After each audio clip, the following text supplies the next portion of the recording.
Miss Bennett, have some water. Mr. Reynolds, your fiancé just told another man she doesn't love you. Aren't you even angry? Anger doesn't solve anything. What matters is how we deal with it. I loved him for 5 years, 5 whole years. I never once doubted that Blake Donovan had someone else living in his heart. 3 days before the wedding, I saw the text on his phone. No contact name. Just one sentence. Don't come to my wedding. If you dare come, I can't control myself and will elope with you. My fingers gripped the screen so hard I nearly shattered it. Blake and I were college sweethearts after graduation. He founded D&D Tech and I joined the company. He treated me impeccably, no other women, not even a hint of flirtation. Turns out I was just the biggest fool. 5 years he played his part flawlessly. If it weren't for that text, I might never have known that his heart had always belonged to someone else. I went through his WhatsApp. The owner of that number, Riley Hartwell. Blake had mentioned her high school classmate. I'd even had dinner with her. Now I remembered they acted like strangers, not even a glance exchanged. Yet every so-called business trip of his matched up perfectly with her travel photos. Then I saw it. The day Blake proposed to me, Riley accepted another man's proposal, so she'd turned him down. He settled for me, his second choice. I gave him all my love, and all I got was leftovers. I turned off his phone, grabbed my bag, and stumbled out of what I thought was our home. On the drive back, I couldn't stop shaking. I drove slow.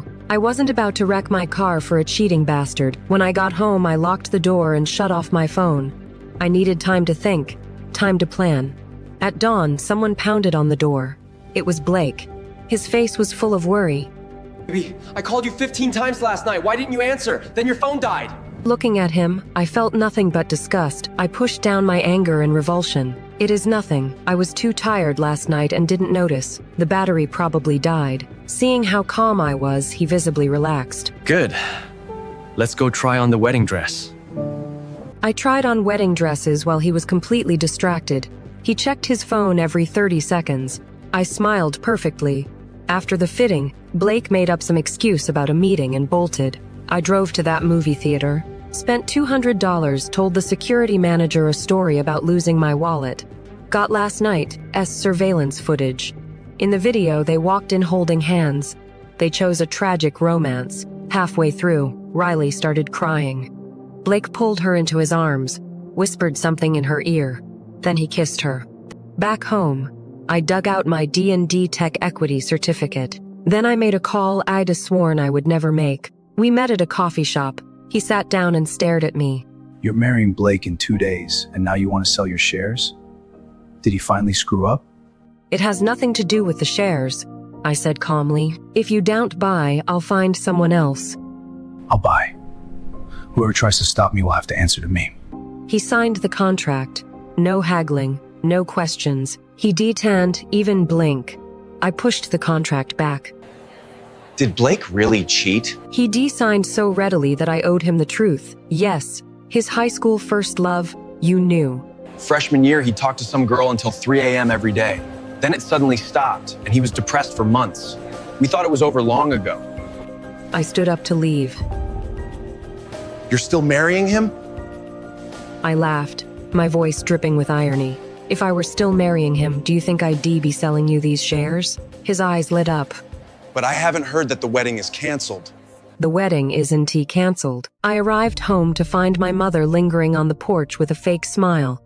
Tessa, baby, you're home. I looked at her like a stranger. What are you doing here? The memories flooded back after my brother was born. I became invisible. While he slept, I cooked, cleaned, and did the laundry. I couldn't sit at the dinner table until he had finished eating. Every Christmas he got new outfits. I wore patched hand-me-downs. I aced every exam. Yet my mother tried to marry me off at 16. Baby, it's all I've saved. I know it's not much, but please don't think it's too little. We cut ties years ago. Stop pretending to be a devoted mother. Don't come back. My mother grabbed my wrist, her voice trembling. Please, Tessa, I know I was wrong. I won't bother you again. Just take this. A mother's love. She forced the card into my hand. I tore my arm free, and the card fluttered to the ground. My mother scrambled to pick it up while I watched, face blank. You think saying sorry wipes out years of abuse? You think if I take your money, you get to sleep at night believing we're even. I will never forgive you. If you actually feel guilty, then disappear. Every time I see your face, I relive everything you did to me. You're forcing me to hate you. I slammed the door behind me. Cutting ties was the only way I knew how to survive. My mother stayed on the porch until sunset, then slipped away. I didn't watch. I opened my laptop and reviewed the theater footage. No doubt remained Blake and Riley had slept together. While editing, Hi, you're Blake Donovan's fiance, right? I'm Riley Hartwell's fiance.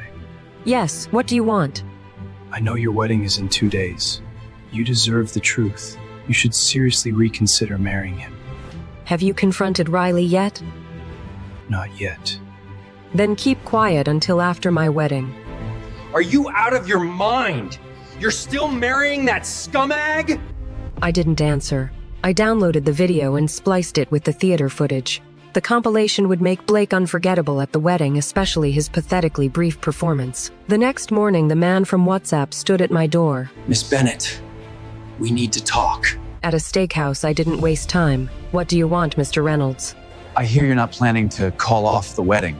I'm ending things with Riley. But are you really gonna let Blake walk away unscathed? This is personal. It doesn't concern you. Relax. I'm not here to protect her. I'm on your side. You just don't trust me yet, so listen to this. He placed his phone on the table and pressed play. Blake's distorted voice spilled out, threaded through Riley's murmurs. What is up? He took out his phone and pressed play directly. A phone on a table records. Riley's voice asks, Blake, do you love me? Long silence. Close on the recording app, audio waveform barely moving. Blake finally says, no. Blake's voice continues from the phone. It was nothing but habit. She is the only woman I've ever truly loved. She leans closer, confessing, I don't love Felix either. I only agreed to marry him because the Reynolds fortune was the perfect safety net. Riley says, if Blake's mother hadn't kept us apart, we wouldn't be trapped in loveless marriages. I set the phone down, my face pale and sick. They could have stayed single instead of dragging innocence into their filth. Miss Bennett, have some water. Mr. Reynolds, your fiancé just told another man she doesn't love you. Aren't you even angry? Anger doesn't solve anything. What matters is how we deal with it. So what is your plan? Simple. We burn them to the ground. Felix looks at me, guessing. You plan to expose them at the ceremony. Want some backup? The wedding day. My phone screen shows a new recording from Felix Blake promising Riley he won't touch me after marriage, his body belonging to Riley alone.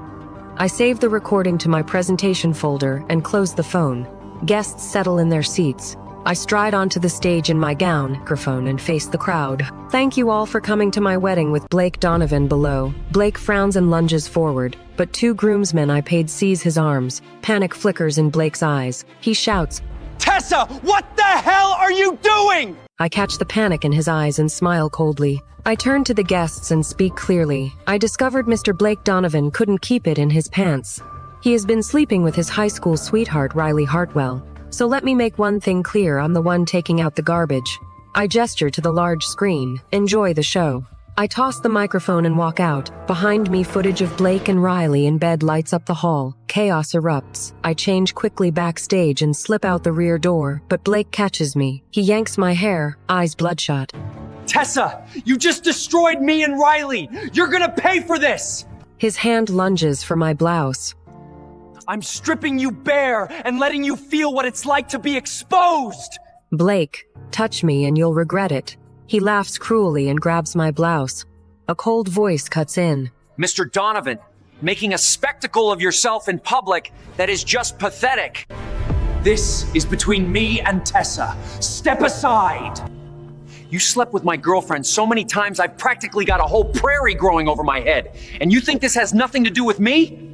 Blake's hand tightened, but he didn't move. I realized he was nothing but a coward who only bullied the weak. For the first time, I felt relief. Thank God I never married him. Riley and I are true love. True love? Don't insult the concept. You cheated. Stop dressing it up. Stop! If you have to hit someone, hit me! The only reason you're standing is I don't hit women. When I agreed to marry you, I meant every word. But Blake and I couldn't help ourselves. Only animals can't control their instincts. You two have devolved. What more do you want? Just my money back. Every cent I spent on you. Men provide for women. How dare you demand it back? I'm not a fucking charity. Those dowry gifts could put you away for years. Blake steps forward, jaw tight. Drop it, Riley. Whatever the number, I'll cover it. Riley hesitates. But his family paid $3 million. Fine. I'll pay it. Plus 2 years living expenses, the car, the apartment. Total 20 million. Wire or check? 20 million? Why not just rob me? It's documented. Pay up, or watch your true love rot in prison. Is that number real? He'd hand me hundreds of thousands. It just accumulated. Blake looks devastated. Seeing his hesitation, I twist the knife. You're not backing out, are you? So much for true love. Looks like it comes with a price tag. Who says I don't want to? Money's gone, I can earn it back. As long as I'm with Riley, I don't give a damn. Then transfer it now. Hate for Mr. Donovan to forget his debts. Face livid, Blake wires the 20 million. The moment it clears, his spine stiffens. Remember this. I've paid you back. We don't owe you anything. Felix says flaps. Relax. I don't pick up trash. We're done with them. Who asks for money back after spending it on his girlfriend? Embarrassing. Blake smirks and leaves with Riley. Are you okay? I touch where Blake grabbed me and wince. Want to go to the hospital? I shake my head. No. I should be at a bar celebrating dumping that cheater. Felix's voice softens. Not safe for a girl to drink alone. I don't really have a family anymore. My mother only called for money. When I had none left, she sold me off to a man in his 60s. That day, we stopped being family. I'm sorry. I didn't know. It is fine. Being alone isn't so bad. Goodbye, Mr. Reynolds. I drove to that private club with the top-tier male hosts. After dumping a cheater, I deserved to book a couple to drink with me. I'd always trusted Blake, never questioning his client events. I was dead wrong and I paid hard. At the entrance, I ran straight into Marcus Davenport. I had just seen Marcus at the wedding, so I didn't expect him to be out meeting clients so soon. I gave them a nod, but he called me over. Tessa, one scumbag isn't worth clinging to. You'll meet someone better. Trust me, if I were still hung up, I wouldn't have sold my shares to you. I shot back. Marcus chuckled. Guess I was overthinking it. Yay, go do your thing, I said. I drank until past 9 and staggered out. Leaning against a pillar, I pulled out my phone. Dozens of missed calls from Zoe. I called her back. Where are you? I've been trying to reach you all day. What's going on? Haven't you seen the trending posts? Blake and Riley are smearing you as the homewrecker, saying they've patched things up. Infuriating. My grip tightened on my phone. I told Zoe I'd check it and hung up. Riley had posted a long piece, and Blake had reshared it, twisting the timeline to make it seem I'd chased him in college.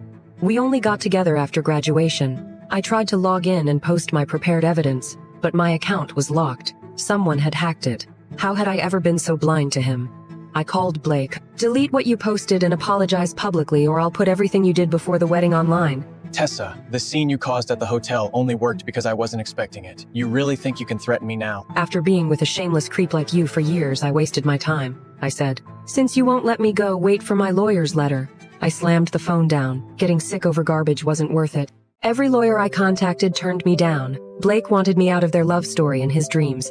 Hesitating, I called Marcus. Past 11, I arrived at his place. The rage had cooled into something sharp. Marcus lounged on the sofa, a glass of red wine in hand, unhurried. I sat and got straight to the point. I can help you take Blake down. He took a slow sip. Tessa, you know that once I got your shares, I could bring Blake down on my own. It's just a matter of time. Then why did you agree to see me? His half smile sent unease up my spine. He'd always felt a little dangerous. Be with me. I shot to my feet. Mr. Davenport, that's not funny. Regret hit. I should have kept those shares as leverage. Marcus stayed calm. I'm not joking. And once Blake finds out you sold your shares to me, do you really think he'll let you off easy? My hands curled into fists. No tease on his face. Was this only to disgust Blake? I could bear that. I sat back, forcing steadiness. Fine, give me a deadline. His brow flickered, then smoothed. 3 months. Then we pretend to be a couple for 3 months. After that, the deal's over. This time his frown was clear, voice cold. Tessa, I wasn't joking about being with you. 3 months is the time I need to take Blake down. I froze.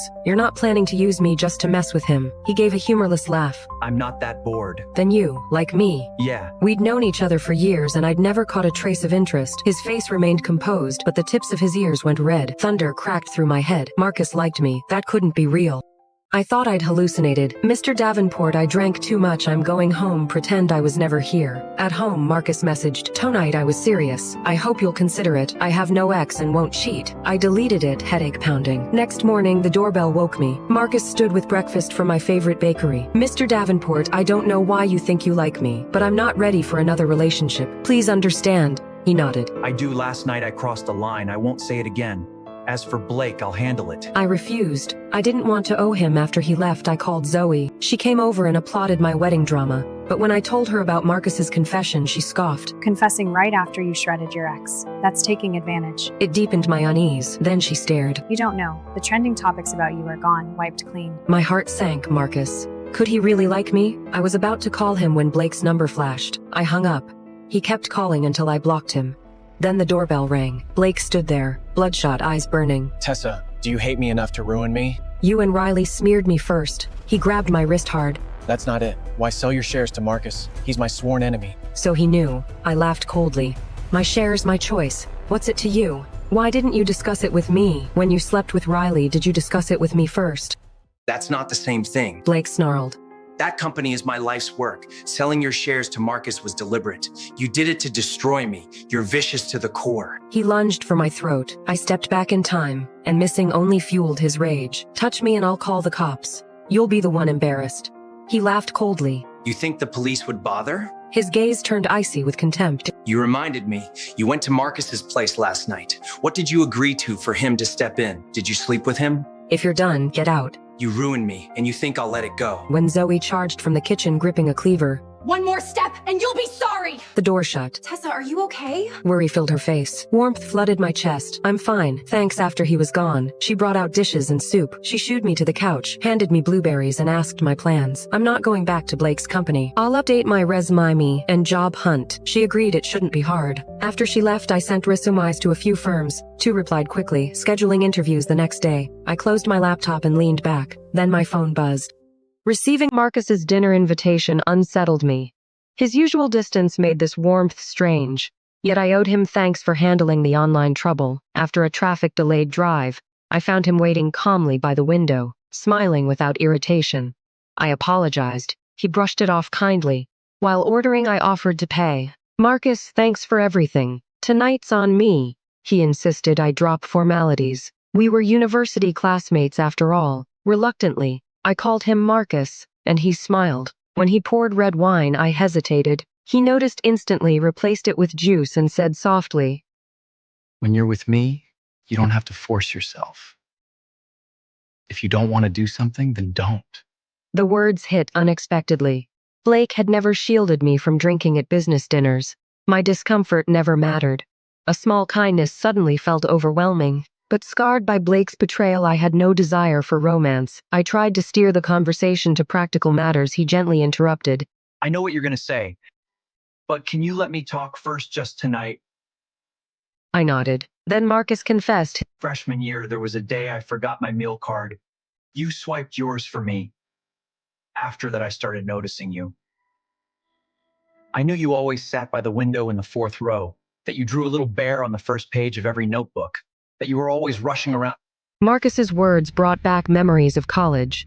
My mother refused to pay for my education, so I worked multiple jobs while studying for scholarships.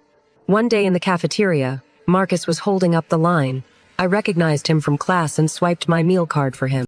He paid me back later. I told him plainly, Marcus, I helped you that day because you were blocking my way. That's it, he smiled. I know that is not why I fell for you. It was just the moment I started noticing you. After that, my eyes kept finding you on their own, and that is when I realized I liked you. He then revealed a deeper conflict. One of the reasons Blake and I fell out was because of you. I froze. Because of me. I was stunned. Blake had never told me. Marcus explained. Of course he didn't. He was afraid I'd end up with you and cut him out, You're capable. Being with you was insurance. As long as you were by his side, the company would always stay under his control. Bitterness filled me. All those years, I was just a useful tool. I thanked Marcus but refused his affection. I don't believe in love anymore, and I'm not planning to be with anyone. That is not why I fell for you. It was just the moment I started noticing you. The meal ended quietly when I tried to pay. I've already taken care of it. I insisted on paying next time, wanting to avoid further obligation. If you paid tonight, would it make it harder for me to see you again? Just then, Riley Hartwell's voice rang out. She was with Blake. I couldn't be bothered with those two clowns and turned to leave, but Blake grabbed my wrist. Blake, what the hell is wrong with you? If you want to lose your mind, do it in a psych ward. Blake's face was full of accusation. Why are you with Marcus? I shot back, annoyed. What business is it of yours? His jaw tightened. Tessa, are you plotting with him to screw me over? Yeah, we're discussing how to drag you down from the chairman's seat. Someone as unqualified as you could run the company straight into the ground. Livid, Blake raised his hand to strike me before it landed. Marcus caught his wrist. Standing a head taller, Marcus warned coldly. Blake, if you dare touch her, I'll make sure you leave here on a stretcher. Blake turned to mock Marcus for picking up his leftovers. Marcus, picking up my leftovers? You really have no standards. I stepped around Marcus and faced Blake directly. Blake, I used to think you were just trash. Now I see you're rotten to the core. Don't forget, I dumped you at the wedding. You don't get to call me your leftovers. I turned to Riley, my voice dripping with contempt. Eating shit 10 years ago and digging it back up to eat again 10 years later. What do you call that? A dog that never stops eating crap. Her face twisted. She lunged to slap me, but I struck first. My palm cracked across her cheek. I've wanted to hit you for a long time. A mistress who struts around like this, who gave you the nerve? My words echoed through the restaurant. Diners stared humiliated. I walked out of the restaurant. I'll take you home, I refused. No, goodbye. He sighed. Don't you think being with me would drive Blake insane? It made me laugh, but I still shook my head. At home after a shower, Zoe sent me a screenshot. It was Riley's post. A selfie cuddled with Blake beside a cake and red roses. The caption read, "Round and round, it's still you in the end, my Mr. Blake. For the rest of my life, please take care of me." The next morning, Blake's mother, Laurel Donovan, appeared at my door. She hadn't come to yell, but to apologize for Blake's cheating. Tessa, I should have come sooner, but I didn't have the face. It's Blake's fault, and I've given him hell for it. I know you're hurt, but can you give him another chance? I frowned. Mrs. Donovan, did Blake know you were coming here? She didn't answer. I sighed. Mrs. Donovan, there's no fate between Blake and me. He and Riley go way back to high school and know each other inside out. He won't change, and neither will I. Her suggestion that I wait for him to realize I was the one felt absurd. I sent her away. 2 days later, Blake pounded on my door so violently that neighbors gathered. I refused to open it and called the police. Only when officers arrived did I crack the door. After lengthy mediation, we were both escorted to the station. Outside the precinct, Blake stormed up to me, furious. I stepped back and warned, "Blake, if you try anything in front of the station, you'll be locked up for a few days." He froze, then looked offended.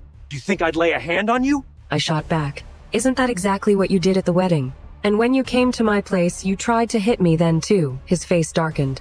He stammered about not meaning it, but I cut him off. Then he demanded, What did you tell my mother? She fought with Riley and said she won't let me marry her. I snorted. I didn't tell her anything. But isn't it normal your mom dislikes Riley? Didn't you forget your dad ran off with a mistress when you were a kid? His face paled, then twisted with rage. You're not allowed to be with Marcus! I left without looking back. He had no right to dictate my life. Over the next month, Riley flaunted her relationship with Blake online. She even added me on WhatsApp with a burner account. I didn't block her eye to just watch the show. After months of persistence, Laurel finally gave her blessing, and the wedding was set. Riley posted every detail. I scrolled past, unmoved. Marcus messaged to check on me. During this time, Marcus used the 5% stake I sold him to remove Blake from the chairman position. Blake confronted me a few times, but after I moved, he quieted down. When Marcus invited me to dinner, I agreed. But this time, I made the reservation myself, so he could to a pay. I arrived just after 5. The restaurant was quiet, except Blake and Riley were already there. This was the same place ADD once brought Blake. He loved the food and promised we'd return. Life got busy, and we never did now. Without his chairman title, he had time to wine and dine Riley. Soon Riley S voice rose. Blake, do you even love me? Why is that woman's wedding in the biggest hotel downtown while mine is at some other place? I want that hotel, or I'm not getting married. The remark was clearly aimed at me. Blake, who hated threats, softened immediately for her. After his coaxing, Riley smiled triumphantly and shot me a daring glance. I didn't even flinch. Marcus arrived and we ate. Throughout the meal, Blake's gaze flickered toward us. Afterward, as we stepped outside to say goodbye, Marcus suddenly pulled me close. I've been chasing you for months. Can I finally get a chance? I looked up at Marcus, meeting his earnest gaze. He'd been chasing me for months, and I knew his feelings were genuine. But my heart was still water now, calm and unmoved. Marcus, I'm really not looking for a relationship right now. Living alone felt free. I wasn't ready to let anyone in. He sighed, gently brushing my hair back. You're shutting yourself off, but deep down, it's because you haven't really moved on from the last one. Maybe, I admitted. Blake's betrayal had left a wound not easily ignored. Marcus softened. It's okay. I've waited this long. Waiting a little longer doesn't matter. Before I could respond, his hand was slapped away. Blake lunged at Marcus, fists flying. Riley stood frozen as I tried to pull them apart. But neither listened. Restaurant staff finally separated them. You only get close to her to spite me, right?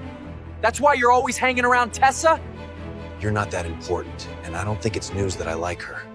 You knew that and still sabotaged me. I won't let you two be together! Blake's face twisted. Marcus glanced at Riley. Funny you really are nostalgic, thinking about your ex while you're with Tessa. Now thinking about her while you're with Riley. Shut up. Blake, since you picked your first love, stop making a fool of yourself. You can't have both the bowl and the pot, you know?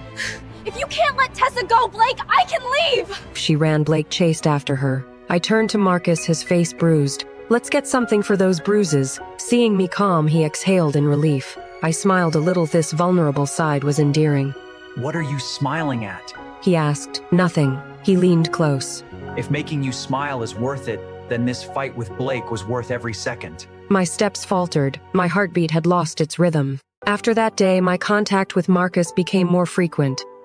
Are you perhaps falling in love? But Blake's betrayal made me hesitate. I knew I shouldn't blame Marcus for Blake's sins, yet fear lingered. If I clung to that, nothing with Marcus would end well, so I decided to pull back before my feelings deepened. I threw myself into job hunting. With money from the shares, I could have relaxed, but I needed distance from Marcus. I found a tech company hiring for a position I liked. The interview went well, and the contract was signed smoothly. Almost too smoothly. I set Monday as my start date and celebrated with Zoe at the mall. By chance, we ran into Laurel and Riley. Honestly, Riley, your spending is out of control. And for what? Half of this looks ridiculous. When are you gonna learn? I was surprised. Laurel had always been gentle and considerate with me. Riley caught my gaze, her eyes full of resentment. Laurel saw me. Tessa? Out shopping with a friend? Yes, Mrs. Donovan, I have something else to do. After we left. Look at her, now look at you. Tessa helped my son's career. You just spend money and do nothing. My son is blind to marry you. Mom, I'm carrying a child. Your words affect the baby. If it weren't for that child, you'd never set foot in the Donovan family, even if I were dead. Monday came. As soon as I arrived at the office, HR sent me to the general manager's office. Confused, I stepped inside and froze. Sitting there was Marcus. When I saw Marcus in the general manager's office, "You started this company?" He nodded calmly and asked me to sit. He explained that although he'd become chairman of D&D Tech with my 5% stake, Blake constantly undermined him, stalling his plans. Founding his own company had been on his mind for a while. So why now? I asked. When I found out Blake had betrayed you, I decided to speed up creating a new company, independent from D&D. He said. I was taken aback. So you did it for me? Not entirely. I had planned it anyway, but this just pushed me to act sooner. He smiled faintly. I hesitated, then asked if my position and salary were specifically for me. Yes, but don't misunderstand. Your abilities justify it completely. He revealed he'd once asked Blake to raise my salary, but Blake refused. Thank you. You don't need to thank me. I had my reasons. Avoiding his intense gaze, you spent a lot buying my shares. Where did you get the funds to start a new company? I sold all my shares in D&D, and the buyer wasn't Blake. It was Felix Reynolds. A wealthy heir had a personal grudge against Blake. I couldn't help but laugh imagining Blake reporting to Felix. Marcus had planned this perfectly. So, want to treat me to dinner to thank me? Marcus paid, calling it a celebration for my new job. When I returned to my building, I frowned. Blake was waiting at the entrance. Blake spotted Marcus's car and stormed over, face dark with fury. Marcus, you actually sold the company's shares to Felix Reynolds? Are you out of your mind? Marcus stepped out calmly. D&D Tech has nothing to do with me anymore. I plan to sell the shares, and he offered the right amount. If I didn't sell to him, should I have sold them to you? Last I checked, you didn't have that kind of liquidity. Blake took a long breath, then turned to Tessa. I want you to come back to the company. I'll pay you triple your old salary. Tessa refused flatly, no. Why not? Your future at D&D Tech would be limitless. No thanks. I've already got a job and I don't have Felix's stomach. Seeing disgusting people around me every day, I wouldn't be able to eat. Turned and left. Marcus blocked Blake from following. A month later, Blake's me Laurel sought me out. Tessa, Blake and Riley have split. He's still thinking about you, regrets hurting you every day. Can't you give him another chance? Me answered coolly, Mrs. Donovan, sorry, but I'm not in the business of picking up trash. Laurel's expression turned icy. What do you mean by that? My son is the general manager of D&D Tech. How could he be beneath you?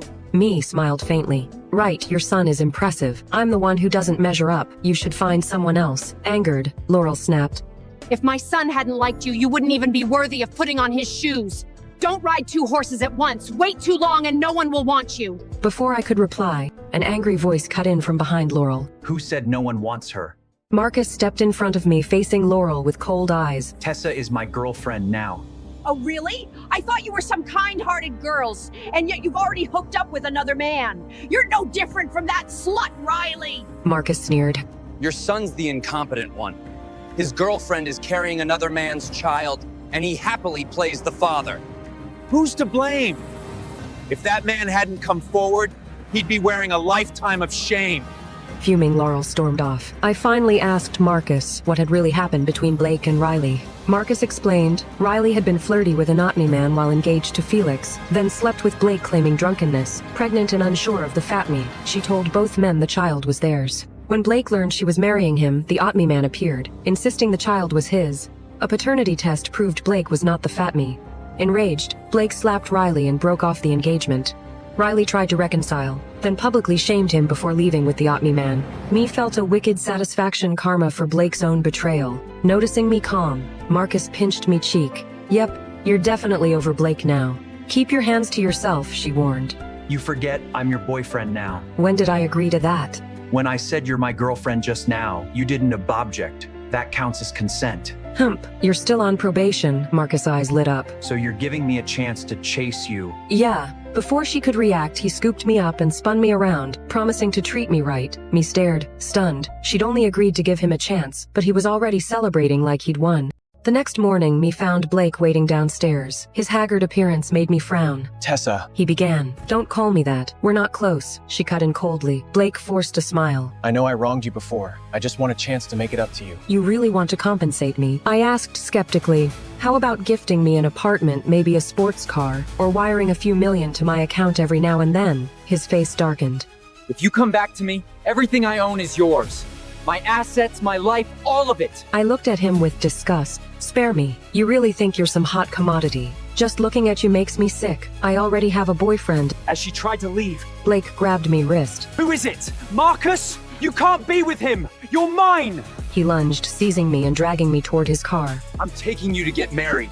Once we're married, no one can steal you away. Let go of me. You're insane. I'm not marrying you, me struggled. But Blake pressed a damp cloth over me nose. A sharp chemical smell flooded me senses, and everything went black. When I awoke, hands and feet were bound. I sat inside a rundown abandoned church, the air thick with rot and decay. Blake was now me in sight, but a creeping unease settled deep in. Blake approached me in the abandoned church holding a bouquet and a white wedding dress. His smile unhinged. Tessa, let me change you into the wedding dress. I just brought you here to complete the wedding we never had. Terrified, I tried to reason with him. Blake, kidnapping is a crime. Let me go, we can pretend this never happened. He ignored I please. When I mentioned his company, he exploded. Felix already sold it. I have nothing now. Nothing but you. I realized he was completely broken, feigning cooperation. I convinced him to untie I so I could change alone. The moment his attention wavered, I dropped the dress and bolted out of the church. Outside, endless wasteland surrounded I piled piles of firewood, and barrels of gasoline confirmed our worst fear. He chased I, shouting, Tessa, you can't escape! You can only be my wife! Let's die together! I ran blindly until I tripped and fell. Pain shot through my calf. Blake approached slowly, pulling out a dagger. Maybe I should just cut out your tongue. You keep saying things I don't want to hear. The one who ruined you is Riley. You're a coward. She screamed as he raised the knife. A gunshot rang out. Blake collapsed. Police swarmed in and Marcus rushed to my side. Tessa, are you hurt? I broke down in his arms. Blake's company had collapsed after a secret deal with a shell company went wrong. Bankrupt and betrayed by Riley. He had planned to end his life and take I with him. He was sentenced to 15 years. A year later, Marcus and I married. Our future finally bright and clear.